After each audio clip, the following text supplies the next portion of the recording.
Para fechar a sessão 2, temos a apresentação da Rede de Reservas da Biosfera da CPLP. Convidamos o Dr. António Abreu, em representação da Cátedra Unesco em Biodiversidade e Conservação para o Desenvolvimento e Universidade de Coimbra. Dr. António Abreu, biólogo, doutorado em Biologia Marinha, investigador e gestão na Cátedra Unesco em Biodiversidade e Conservação para o Desenvolvimento Sustentável e do Centro de Ecologia Funcional da Universidade de Coimbra. Relativamente ao programa MAB e às reservas da biosfera, trabalhou na Unesco como especialista de programa na Divisão de Ciências Ecológicas e da Terra e foi membro do Comitê MAB. É vice-presidente atualmente da Rede Europeia de Conselhos de Ambiente em representação do Conselho Nacional do Ambiente e Desenvolvimento Sustentável. Obrigada.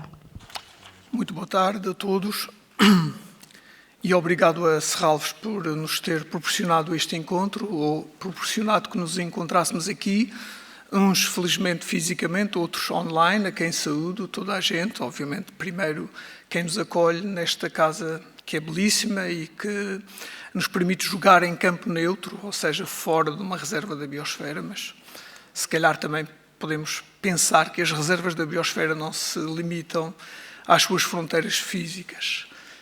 E queria dizer-vos que para mim é mais complicado, mas ao mesmo tempo mais simples ser o último a falar hoje, sobretudo depois do leque vastíssimo de contribuições que tivemos aqui e que enriqueceram em múltiplas vertentes e diferentes perspectivas, todas em torno de um conceito que nos une a todos, que é o das reservas da biosfera e que, como já todos devem ter percebido, tem também a vantagem de permitir que cada um possa interpretá-lo à sua maneira, sem se perder pelo caminho e sem se desviar do objetivo essencial ou das linhas essenciais que têm a ver com aquilo que importa realmente no tempo em que vivemos, no tempo passado e no tempo que aí vem.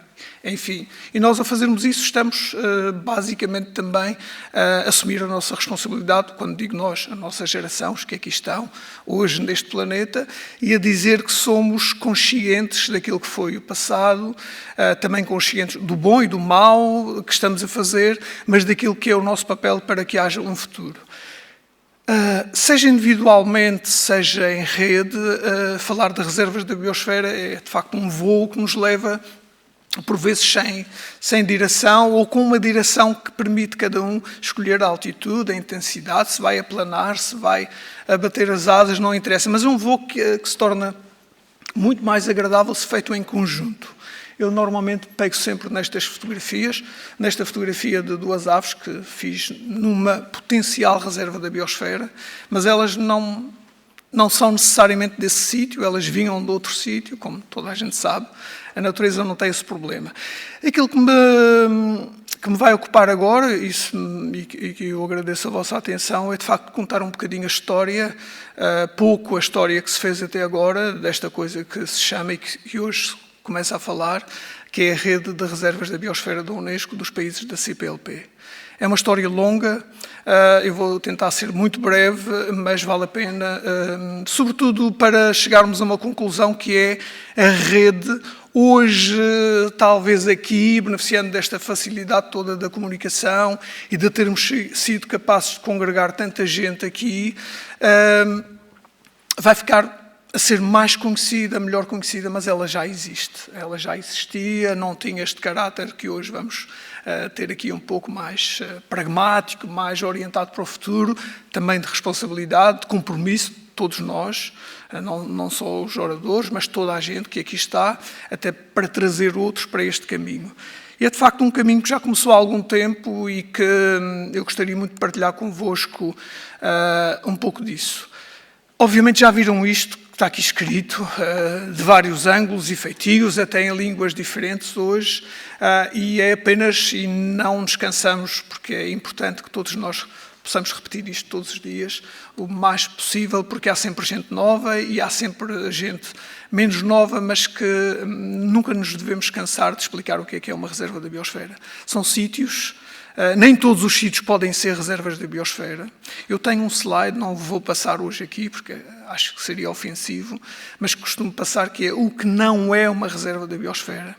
é muito mais fácil de explicar o que não é do que o que é, porque o que é permite cada um explorar o conceito e implementá-lo dando o seu contributo individual. O coletivo, conforme o contexto, sem perda da tal visão que está subjacente ao conceito.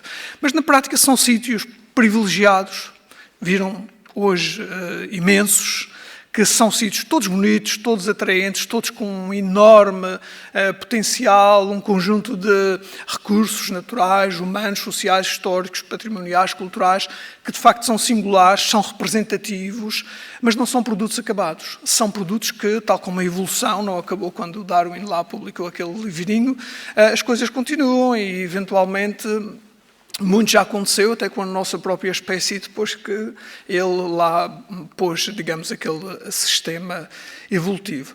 Portanto, trata-se de sítios privilegiados para o desenvolvimento, para experiências e modelos práticos, de ações práticas, que tanto podem ser na conservação, no desenvolvimento, ou em questões como a arte, não tem que ser só conservação da natureza. Existem reservas da biosfera cuja principal vocação é a arte, a arquitetura, a paisagem, outros que é mais a conservação pura e dura, enfim.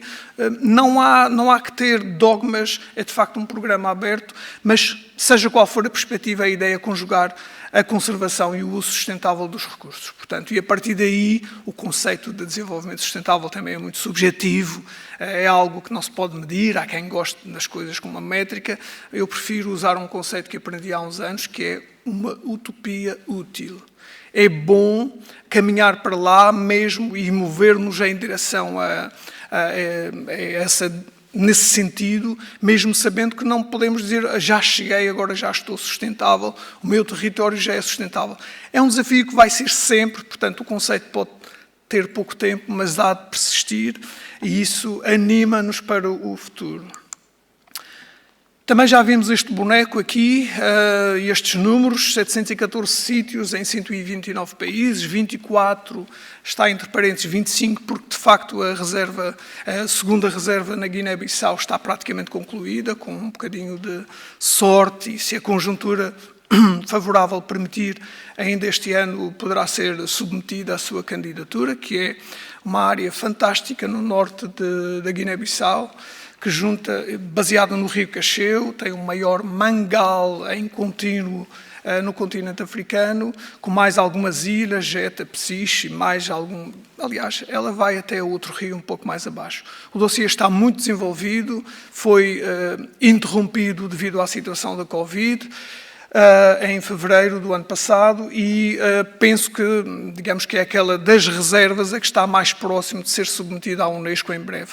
Timor-Leste tem uma candidatura também com algum grau de desenvolvimento, mas falta ainda a sua conclusão, porque há de facto um problema também de governance entre o Ministério da Agricultura e o Ministério do Ambiente e tem uma dimensão marinha que complica um pouco a situação. Vimos aqui também a Rábida, portanto, que está na calha já há alguns anos, e é possível, também, nós não temos o conhecimento exaustivo de tudo o que se passa no território, que possivelmente outros sítios estejam a discutir e a pensar fazer alguma reserva. Mas isto não foi sempre assim, portanto, vimos a história e quando a ideia da rede de reservas da biosfera nasceu e algumas pessoas começaram a falar dela, até com colegas internacionais, a ideia era para promover reservas, porque muitos países não tinham. O Brasil tinha, Portugal tinha, a Guiné-Bissau tinha, mas faltava São Tomé, faltava Angola, faltava Cabo Verde, faltava uma série de dinâmicas também, mesmo nos sítios onde existiam, que permitisse este trabalho em rede, numa perspectiva que é aquela que estamos agora a discutir.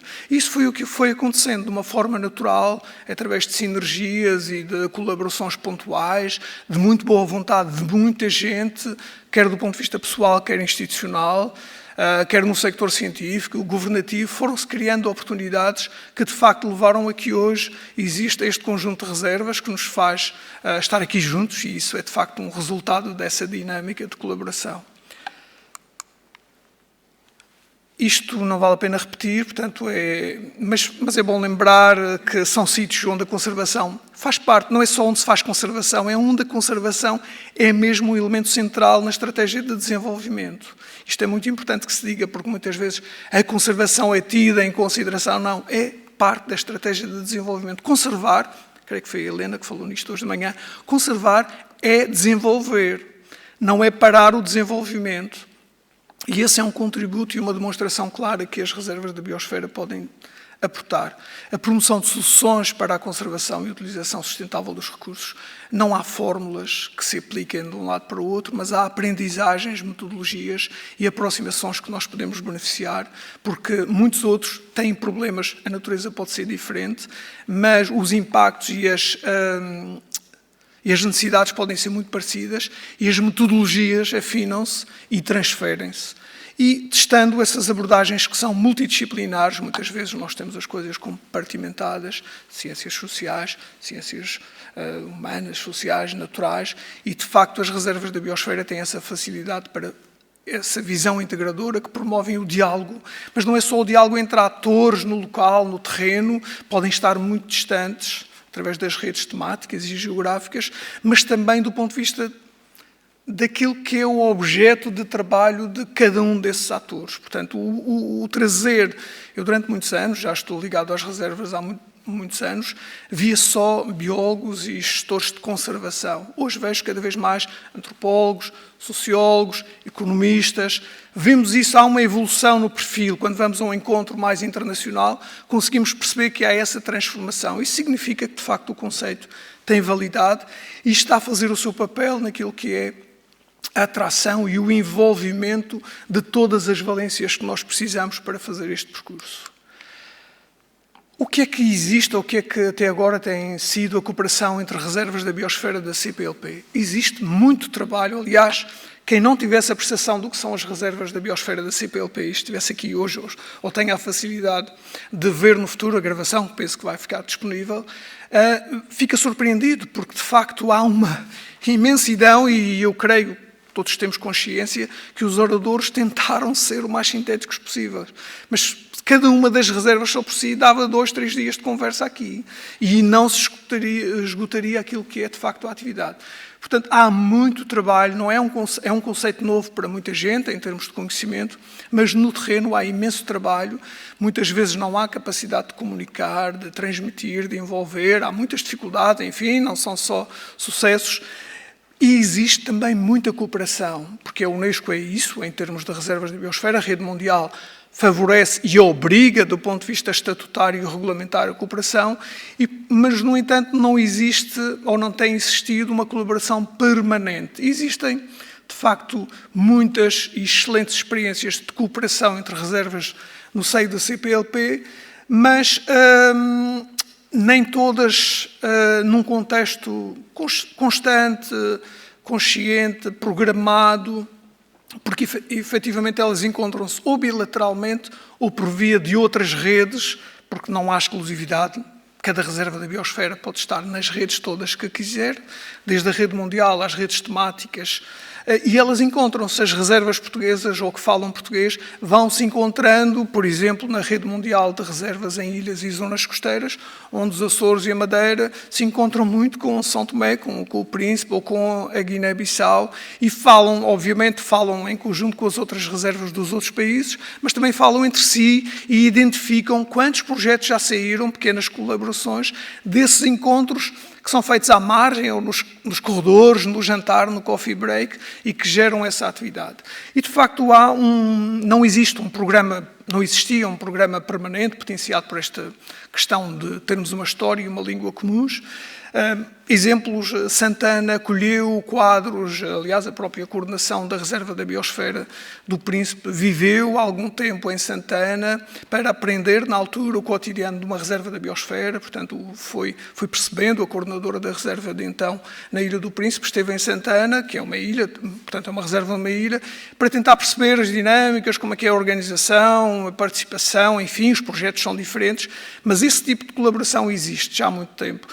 As Flores, o Corvo, Graciosa, estão sempre, aliás, com as Canárias e a Madeira, fazem parte, ou durante algum tempo houve uma rede que tinha uma atividade muito intensa, com muito apoio dos governos, quer das Canárias, quer dos Açores, quer da Madeira, que é a Rede Bios, que junta as reservas da biosfera da zona da região macaronésica, mas que também junta, portanto, Madeira, Açores, Canárias, Cabo Verde, mas também Marrocos, Mauritânia, Senegal, até São Tomé e Príncipe, com o Príncipe lá. Houve um conjunto de reuniões, numa altura mais intensa, noutra menos intensa, e havia também essa cooperação que ainda se mantém.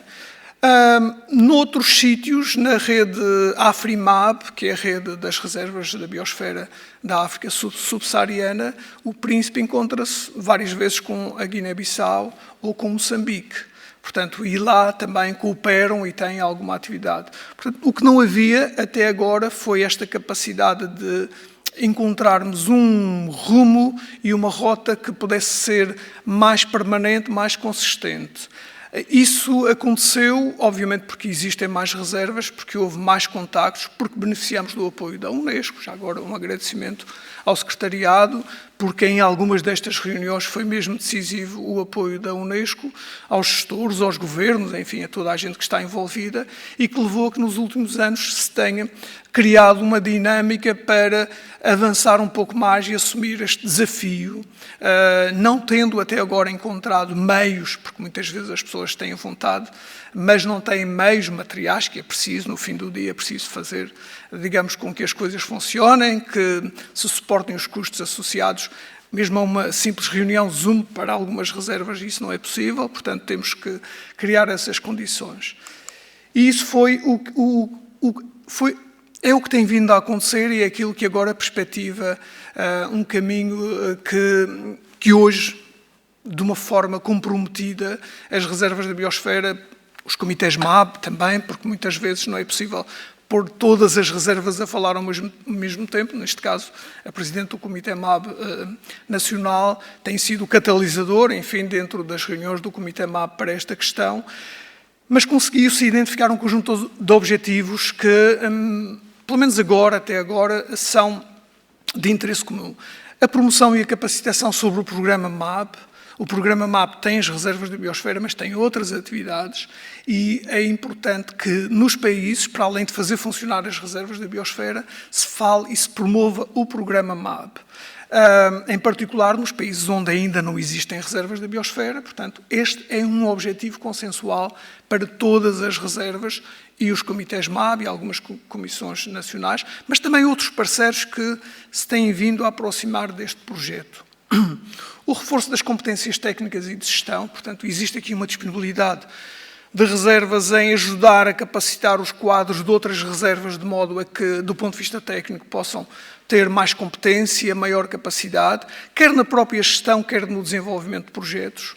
O apoio ao estabelecimento e funcionamento dos comitês MAB, que, como sabem, pode ir desde um ponto focal, que é uma pessoa designada, até um comitê, como, por exemplo, na República dos Camarões, que tem 60 entidades envolvidas, o que torna a coisa tão complexa que, desde a sua constituição, nunca funcionou, porque ainda se aguarda a indicação de alguns ministérios dos seus representantes. Estou a falar em 7 anos. Portanto, ainda não funcionou porque a coisa foi tão complexa.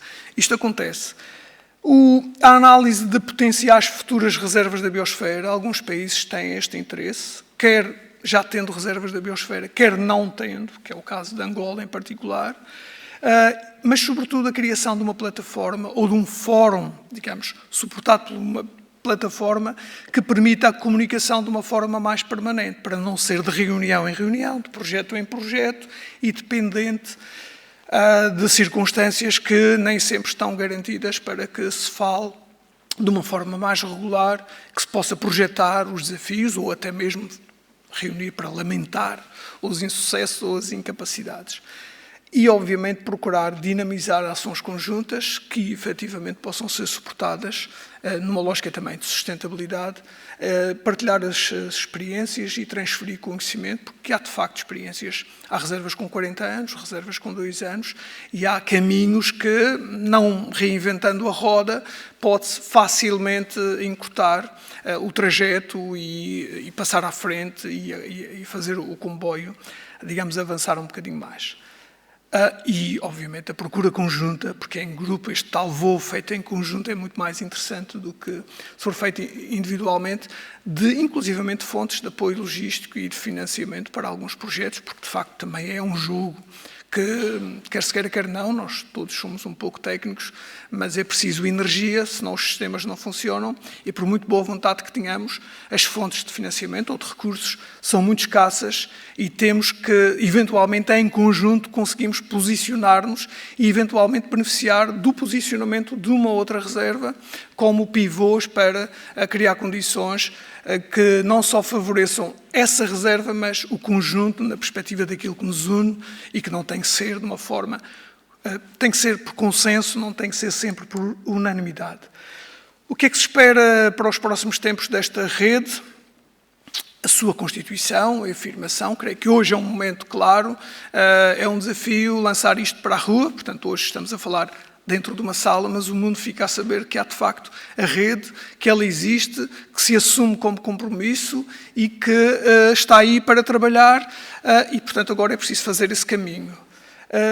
Ter, obviamente, os comitês MAB em pleno fulgor e movimento para que os países lusófonos também junto da Unesco possam ter um posicionamento diferente, comprometido, que já tem, mas mais ativo e eventualmente também não só na perspectiva tradicional que às vezes temos de subsidiários, mas também contribuintes para que o programa seja melhor. Nós temos convicção plena de que a experiência desta diversidade lusófona pode também contribuir, fazer propostas e ajudar a que o programa no futuro possa também ele ser melhor e não nos limitarmos ao clube dos que falam português. A capacitação e a formação técnica dos recursos humanos, enfim, é algo que também em Portugal está a acontecer em particular, mas noutros países também isto tem que acontecer. A cooperação internacional e regional, portanto, nos sítios onde cada reserva está, ela deixa de estar isolada, tem uma rede atrás e, portanto, são pontos focais para outras dinâmicas até internacionais. Como se falou aqui hoje de manhã, o Malawi, a Zâmbia, a Tanzânia estão perto de Moçambique, mas o Príncipe tem a Guiné Equatorial, que faz parte da CPLP, que não tem nenhuma reserva também, tem o Gabão, tem o Ghana, com quem já existe alguma cooperação, e o Ghana é de facto uma potência na rede Afrimab. Portanto, há aqui um conjunto de posicionamentos e de possibilidades estratégicas em termos de gestão que pode interessar não só as reservas, como os atores que estão nas reservas. E os atores, aqui incluem-se também os agentes, não só a comunidade científica, mas os agentes socioeconómicos. Existem oportunidades aqui muito interessantes e as reservas podem ser facilitadores desse movimento. Obviamente, o desenvolvimento de ações concretas, específicas, com princípio, meio e fim, balizadas, pequeninas ou grandes, não interessa, portanto, que vão ser discutidas, algumas já vos falarei de seguida, que podem constituir-se também como o cimento, não só termos aquela colaboração e disponibilidade, mas desenvolver efetivamente ações concretas. Qual é a estratégia? Portanto, isto foi-se discutindo, bilateral, multilateral, e chegou-se a um consenso sobre qual é a estratégia a adotar, porque estas questões às vezes matam-se a si próprias ou criam dificuldades se tornam muito institucionalizadas ou muito regulamentadas à cabeça. E há essa tendência, enfim, a nossa cultura tem um pouco isso. Então a ideia subjacente numa primeira fase, 3, 4 anos, é, digamos, de seguirmos a lógica do network. Ou seja, ninguém é obrigado a estar, não tem que assinar um compromisso, nem fazer uma declaração que vai investir não sei quanto e que vai fazer isto ou aquilo. Não, tem que estar de vontade própria. Quem quer estar, está. Quem não quer estar, ok, vai estar no futuro. Mas a lógica é que haja mesmo um networking na tradição anglo-saxónica do termo e não naquela cooperação pontual de reunião em reunião, sem muito entre reuniões. Com isso quero dizer que não vamos criar uma estrutura pesada, com um secretariado, com uma administração, com uma tesouraria, nada disso. Portanto, um dia poderá ser necessário, mas a ideia é ter uma estrutura funcional, aliás, seguindo aquilo que o próprio programa MAB nos inspira nesse sentido. facilitar o trabalho, os objetivos, e não criar uma estrutura que se consome a si própria e que depois impede a tomada de decisão ou a agilidade na geração de oportunidades ou de agarrar oportunidades. Portanto, a ideia é termos uma estrutura muito ligeira, baseada, obviamente, no networking, que assegure o mínimo das questões, e, obviamente, vivemos no século XXI, o digital ajuda muito nisso. A definição de um roteiro e de um plano, portanto, esse é um dos papéis que temos que fazer, portanto, independentemente da ligeireza e da informalidade que isto possa parecer ter, é preciso definir um plano, porque se não tivermos um plano, não tivermos um roteiro, pelo menos identificando linhas estratégicas, depois fica muito vago e caímos no lado oposto àquele que queremos evitar, com prioridades e com ações. E elas serão aquelas que as reservas quiserem, algumas já identificadas, mas, mesmo estando identificadas, não são exclusivas, nem acabou o processo de identificação aqui. Obviamente, a afirmação como rede temática no seio do programa MAB, portanto, é preciso que a comunidade MAB internacional perceba que existe esta rede e que ela se ligue a outras redes, portanto, não se feche em si própria e faça o seu papel enquanto, tal como previsto na própria estratégia do programa MAB. É preciso comunicar, portanto, a ideia de dispormos de uma plataforma de comunicação, por muito simples que seja, que garanta também a partilha e a transferência de conhecimento e que se possam lançar rapidamente pequenas iniciativas, podem ser pequenas, muito pequenas até, mas que serão piloto e demonstradoras ou até de teste para ver se isto faz sentido, porque nós podemos estar todos cheios de boas intenções, cheios de boas ideias, e a ideia e o conceito até pode ser muito, digamos, pacífico, interessante, motivador, mobilizador, mas depois não sermos capazes de o implementar e temos que ter essa consciência. Portanto, a ideia de não dar uma estrutura muito pesada também permite que daqui a algum tempo possamos avaliar e dizer, ok, isto não funciona, ou procuramos outra forma, ou então não é uma boa ideia, também poderá acontecer, claro que não tenho essa expectativa. E a identificação de parceiros, outros, isto não pode ser feito exclusivamente nas reservas, pela gestão das reservas, tem que haver de facto uma procura de parceiros estratégicos, sejam institucionais, sejam dos diferentes sectores da atividade, seja do ponto de vista geográfico também, em termos de desenvolvimento. O caminho foi-se fazendo e hoje de manhã foi muito grato ouvir o Sr. Secretário de Estado, porque de facto ele está muito bem informado. A rede foi fazendo o seu caminho. Nós temos aqui algumas fotografias que mostram cartas de compromisso, manifestações de interesse, de quase todas as reservas que existem, de comitês MAB em representação das reservas, e esse caminho, enfim, levou a que, há um ano ou dois atrás, chegássemos ao secretariado da CPLP, que conseguiu ajudar a dar uma dimensão mais próxima do poder, digamos, político, do sector político, e que viu consagrada na sua reunião de 2020, portanto em novembro, uma declaração. Pela primeira vez, os ministros de Ambiente da CPLP, na sua reunião, a 8ª reunião, assumiram uma declaração que foi lida esta manhã, portanto, reconhecendo a importância que estes sítios, reservas da biosfera, têm para o desenvolvimento, não só do sector do ambiente e da conservação em particular, mas enquanto motores, portanto, apreendendo o conceito e dizendo que, do ponto de vista político, vem isto com o maior interesse. Isso não resolve tudo, nem é uma garantia exclusiva, porque obviamente é uma manifestação de compromisso, mas foi um bom contributo, um excelente contributo, que levou depois a uma preparação de uma candidatura específica, limitada, obviamente, pelas condições disponíveis no seio da CPLP, mas que permite dar expressão a algumas dos anseios que aqui estão explicitados. Portanto, nós estamos num momento muito interessante, muito curioso, criativo, em que podemos ter visões distintas. Eu aqui olho sempre para esta fotografia, nunca sei como interpretá-la. Enfim, nós vemos um mundo quase em ruínas, que é aquele mundo que todos nós vivemos, ou pelo menos com alguma ameaça, mas temos aqui uma recuperação, uma restauração, e até com uma perspectiva cor-de-rosa, que é uma cor muito animadora, muito interessante. Eu acho que esta fotografia mostra muito, para não usar aquela lógica do copo meio cheio ou copo meio vazio, enfim, isto é de facto uma perspectiva, uma aridez, por vezes, conceptual ou até mesmo de posicionamento. Olhamos e não vemos muita gente à volta, mas nunca se sabe o que está ali atrás da porta. Se calhar temos um mundo novo e muitas oportunidades para explorar. E esse é o caminho que temos que fazer, portanto, olhar para isto e ver se vamos reconstruir ou se o que está mal é a pintura da cor-de-rosa. Portanto, não sei se o que é que está mal ali. Eu acho que não está nada mal, mas enfim, há um trabalho para se fazer. Porque existem muitas oportunidades. A rede assume-se, isto é uma súmula daquilo que tem sido a discussão, como um contribuinte para que também os países, alguns países ou todos os países, possam dar expressão a compromissos que assumiram. Os países são signatários da maioria das convenções e são membros do programa MAB. Alguns não têm correspondido ou respondido àquilo que são as suas obrigações.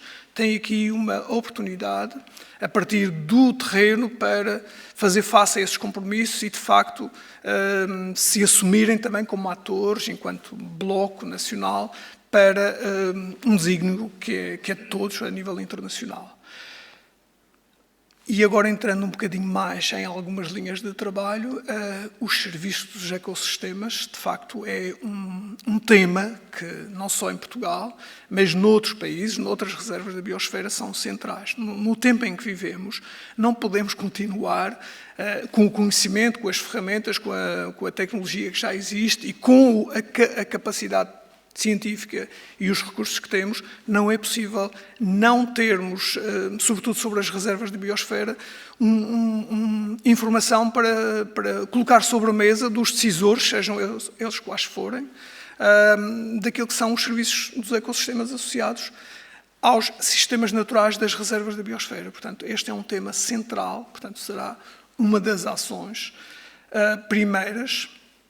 A preservação dos valores e dos ativos, quer sejam naturais e culturais, isto muito na área da conservação, mas também naquilo que são as paisagens produtivas, que também se fala aí, porque em muitos sítios, falou-se há bocadinho aqui de que muitas das reservas são em ilhas, as ilhas, e em particular a situação da Covid, demonstrou qual é o problema da dependência da segurança alimentar, e aqui não é sequer quantidade, é também de qualidade, portanto, as redes de abastecimento. Vivemos num mundo global, mas há coisas que são materiais e que nem todos os sítios têm a capacidade de, nem a autossuficiência. Aliás, ninguém é autossuficiente. E o temor que nós vimos do ponto de vista macro no início da pandemia, em que as pessoas se embarcavam, nem que fosse o papel higiênico, que foi de facto um tema central e até de certa forma anedótico, mas se traduzirmos isto para sítios isolados, com limitações de produção e com a pressão que aumenta em situações de crise sobre o património ou sobre os sítios naturais, temos aqui uma linha de trabalho muito importante, porque algumas das paisagens produtivas deixaram de ser produtivas porque os supermercados e toda esta lógica de funcionamento do tudo feito é mais barato, não se sabe a custo de quê, se do ponto de vista social, do ponto de vista dos direitos humanos, com respeito não só pela natureza, mas pelas próprias pessoas, torna as economias pequenas e isoladas não competitivas. E estão, tendencialmente, compram, porque sai mais barato do que produzir. Quando deixam de produzir, a paisagem degrada-se, sobretudo a paisagem humanizada.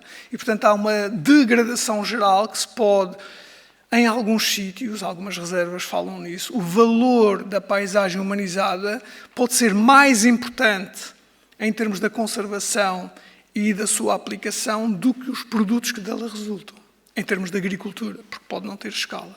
Mas, sobretudo, quando se fala de turismo, por exemplo, Santana fez umas continhas, aqui há uns anos, e se todas as unidades hoteleiras disponibilizassem aquilo que nós vimos aqui para a Meseta Ibérica, um menu de produtos da terra, portanto, e de pratos típicos, mas comprados localmente, a necessidade da produção agrícola naquele município, naquela reserva da biosfera, tinha que aumentar 40%, o que é impossível, porque não há terreno. Mas isto significa... Mas a situação atual, ou a época em que se fez essas contas, era de que não havia escoamento dos produtos. Portanto, há aqui um paradoxo. A produção é micro, é muito pequenina, não é competitiva para chegar ao mercado, mesmo o mercado do supermercado local, tem valor, não tem a normalização, está associado a uma microeconomia local e não se consegue... E o que é que acontece? Essas pessoas deixam de produzir porque não são competitivas, há degradação, erosão, infestantes a ocupar sítios que antes... Porque não é a vegetação autóctone que ocupa... Portanto, nunca é pioneira, é sempre a vegetação infestante e, portanto, há aqui uma oportunidade. Porquê é que isso nunca aconteceu? Porquê é que não costuma acontecer? Porque não falam.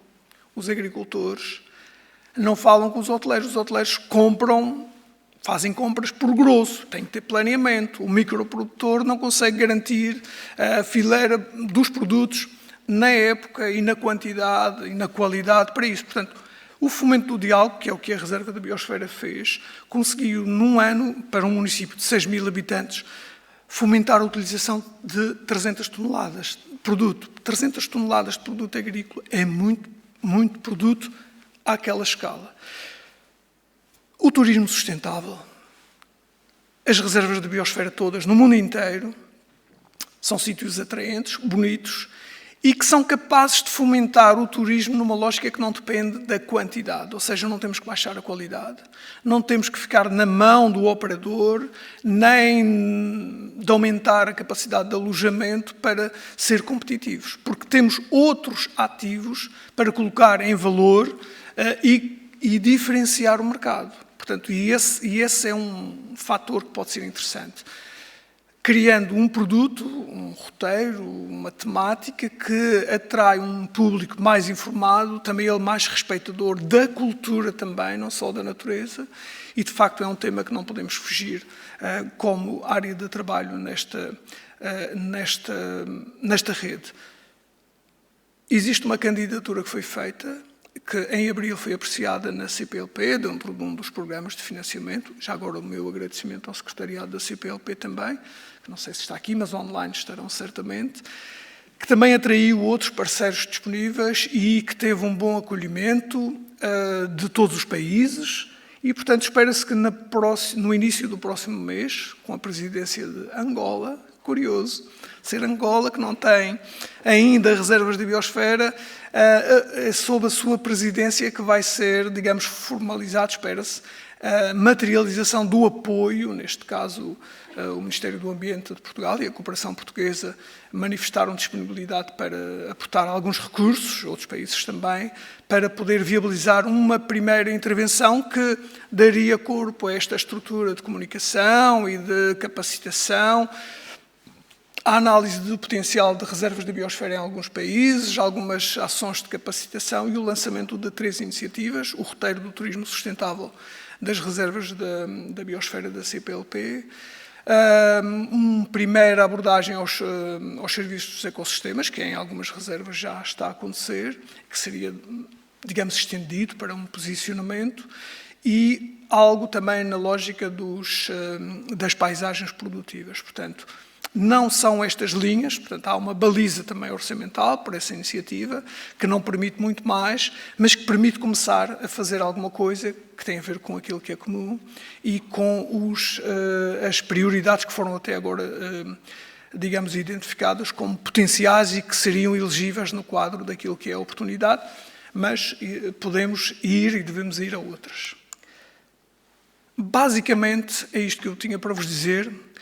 Pensamos que será apenas mais um contributo, que todas as reservas, e quando falamos de reservas não é apenas a gestão, as populações, as comunidades das reservas que falam português, poderão dar para celebrarmos a vida em full color e não apenas em rosa e cor de areia.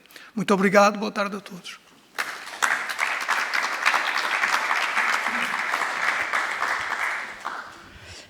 Finalizada a ação 2, damos novamente a oportunidade aos participantes de colocarem as suas questões e ou partilhas aos oradores convidados. Por favor, sintam-se à vontade, fazendo o favor de indicar, levantando o braço, de forma a que possa ser direcionado o microfone pelo assistente de sala.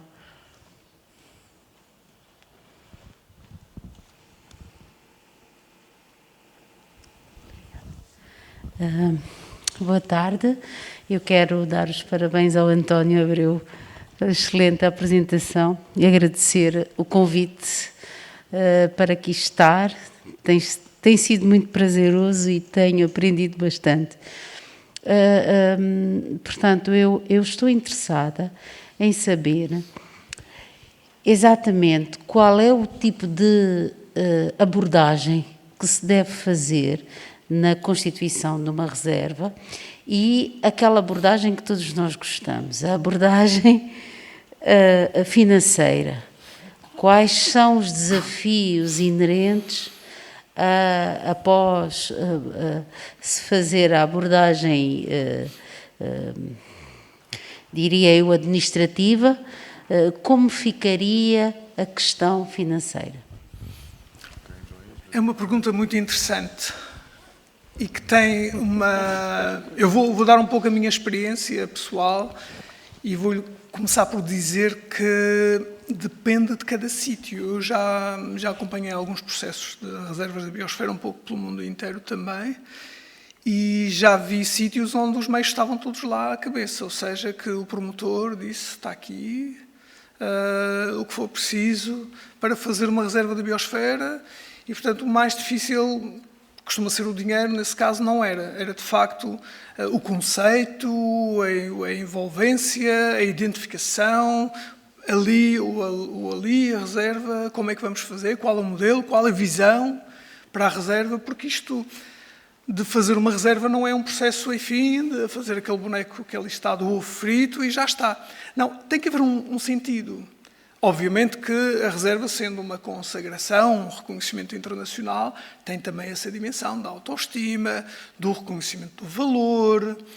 E vou dar o exemplo das Quirimbas, ou da reserva das Quirimbas, que tem uma dimensão imensa, que inicialmente chama-se assim porque inicialmente era muito orientada para as ilhas e no fim acabou por ser todo o território terrestre do maior parque natural de Moçambique. A extensão do território é maior que o País Basco, aqui ao lado, em Espanha. E era um processo que estava um pouco... que andava. Havia vontade, houve muito apoio à Unesco, à UNDP, o PNUD, a cooperação francesa, a cooperação espanhola, não sei se a cooperação portuguesa também, mas nunca se chegou... O processo já ia com 4, 5 anos, 6 anos, toda a gente queria... porque havia 2 problemas. Portanto, não foi o dinheiro o problema aí, mas já vou terminar para ser pragmático. Ali o problema era a visão. As pessoas não percebiam o que era uma reserva da biosfera. Nem os promotores, o próprio parque, entendia ou via a reserva da biosfera como um prémio, a medalha que se daria pelo trabalho feito até aí, pelo parque. Por toda a dinâmica, porque tinham feito o plano de ordenamento, um zonamento. Ora, esse conceito, se fosse levado até ao fim, e poderia ter sido, e se calhar até poderia ser aprovado, desde que o dossiê não o evidenciasse muito, levaria a nada. E, portanto, foi preciso fazer um percurso, obviamente com alguns recursos também, para que houvesse uma visão que fosse comum às pessoas que moram nas ilhas, no Ibo, ou naquelas ilhotas, ou aos outros que vivem no interior, quase no limite da província de Cabo Delgado. Portanto, enquanto não, a primeira coisa é a visão, e a visão não custa dinheiro. É aquilo que nos une e como é que nós nos posicionamos face aos objetivos deste programa. Porque temos conservação, os parques já existem, as reservas já existem, funcionam ou não funcionam, não é mais uma reserva. Agora, é preciso um líder, é preciso um protagonista, é preciso reunir todas as vontades e é preciso fazer um roteiro e uma metodologia que leve a esta criação da dinâmica que no primeiro dia pode ser totalmente contrária. Eu lembro-me perfeitamente de uma reunião com o Sr. Presidente Cassandra, em que uma pessoa das mais bem informadas no Príncipe, uma pessoa com histórico e com formação, no meio da primeira sessão em que se falou do que era a reserva da biosfera e que eventualmente se iria tentar ver se o Príncipe poderia ser, ele levantou-se, e é uma pessoa conhecida, com formação avançada, do ponto de vista político, enfim, o engenheiro Silvestre, estou a falar dele, espero que esteja online, e um abraço para ele, disse, esquece, o Príncipe nunca vai ser reserva da biosfera. Portanto, enquanto houver esta perspectiva, que ninguém está certo ou errado, não há dinheiro que resolva o problema. Portanto, a primeira coisa é a identificação, a visão, o propósito e tentar perceber porquê, para quê, como, com quem e de que modo. E o caminho em si, o processo, vai resolver os problemas restantes. Claro, é muito mais fácil de dizer. Agora, tem um custo, como é óbvio, é preciso fazer levantamentos ou recolher informação, é preciso integrar isto tudo num dossiê, é preciso que não seja só preencher o formulário, porque há muita gente que pensa isso, e depois o formulário vai e vem para trás, e o político fica chateado, corta a cabeça dos técnicos e ele próprio fica em xeque, porque é ele que põe a assinatura. No final do dia, é um ministro, ou um primeiro-ministro, ou um presidente de uma república que subscreve a candidatura. E não basta o formulário estar bem feito, é preciso ter, de facto, uma expressão daquilo que se identifica com o conceito. Vou-lhe dar um exemplo pragmático à moda britânica. Eles fizeram um estudo, creio que é o mesmo, já tem uns anos. Uma reserva de biosfera custa 160 a 200 mil libras para fazer, um ano e meio de trabalho, com recursos humanos também que a administração coloca ao local, ao serviço. Custa o mesmo por ano em termos administrativos, se tiver um secretariado mínimo, e no caso dos ingleses tinha 2 milhões de libras de receitas.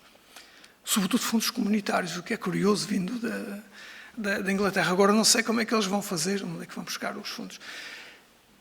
Pode ver isto assim, que é muito pragmático, muito seco, eu não gosto muito disso. Acho que o que é importante é ter a ideia, ter uma clareza daquilo que é o conceito a todos os níveis, porque muitas vezes os obstáculos não aparecem no sector político nem no social. São gestores das áreas protegidas que não entendem o conceito, que não percebem qual é o seu papel.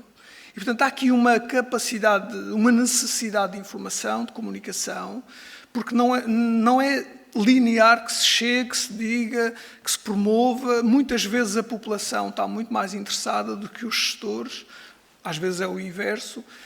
Portanto, obviamente há um custo, vai depender da reserva, das capacidades, do grau de informação, porque temos que pôr lá a informação que evidencie, pelo menos, o potencial para ser. Isso vai depender. Muitas vezes há trabalho já feito. Por exemplo, no caso do Príncipe, para fazer a cartografia, foi preciso pedir licença ao Sr. Presidente para desemoldurar um quadro que ele tinha atrás da secretária dele, atrás das costas, não é?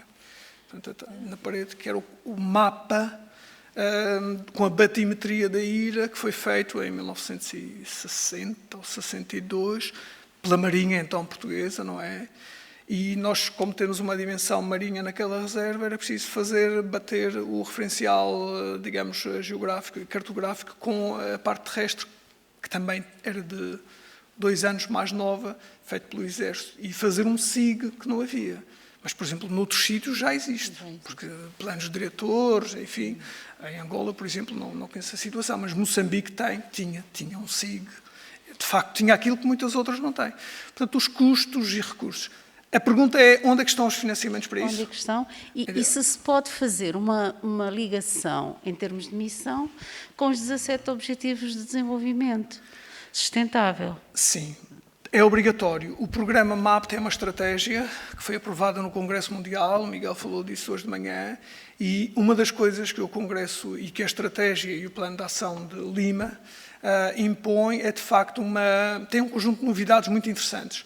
Uma delas é uma explicitação clara de um posicionamento da reserva face aos ODS e à Agenda 2030. Ou seja, não é a conservação, é, de facto, naquelas 3 funções, conservação, desenvolvimento, apoio logístico, ter uma ligação. Não tem que cumprir os 17, mas pode posicionar-se e dizer o nosso contributo é este, ligado à tal visão.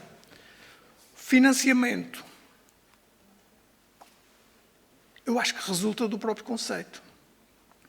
A cooperação ajuda, por exemplo, a cooperação portuguesa ajudou o Príncipe, ajudou Cabo Verde, em parte,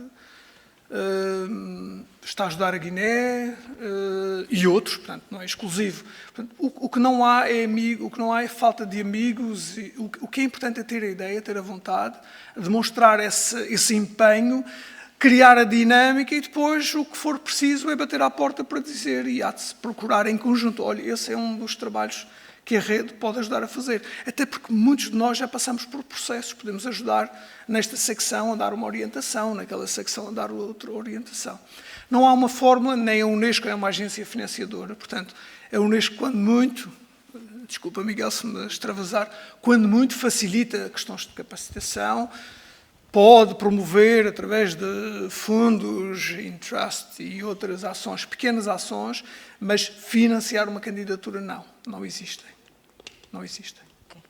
Em Espanha, sim. Em Espanha, o governo espanhol fomenta isso. Já agora, não sei se tem esta noção, já partilhei com alguns colegas, a bazuca espanhola, portanto o PRR espanhol, consagrou 55 milhões de euros para iniciativas e projetos a desenvolver nas reservas da biosfera, porque as reservas da biosfera para eles são sítios privilegiados e, como tal, as candidaturas são majoradas, ou seja, em termos de incentivos, aquilo que é normal para um sítio, para uma reserva da biosfera, tem um valor acrescentado. Porquê? Porque eles sabem que nesse sítio há um compromisso, há um conjunto de atores empenhados, há uma visão e, portanto, não tem o problema do falhanço da identificação.